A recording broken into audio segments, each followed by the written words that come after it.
ميسي حسام يقدم أسعار الدواجن اليوم الخميس 27 فبراير 2025 في مصر. تعديل أسعار الفراخ.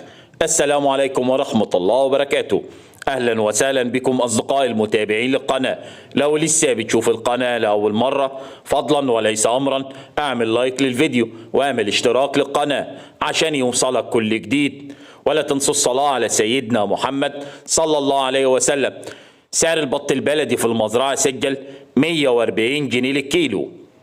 سعر البط الفرنساوي في المزرعة سجل 85 جنيه للكيلو. سعر البط المسكوفي في المزرعة سجل 125 جنيه للكيلو. سعر البط المولار في المزرعة سجل 95 جنيه للكيلو. سعر الديك الروم الأبيض في المزرعة سجل 110 جنيه للكيلو. سعر الديك الروم الأسمر البلدي في المزرعة سجل 135 جنيه للكيلو.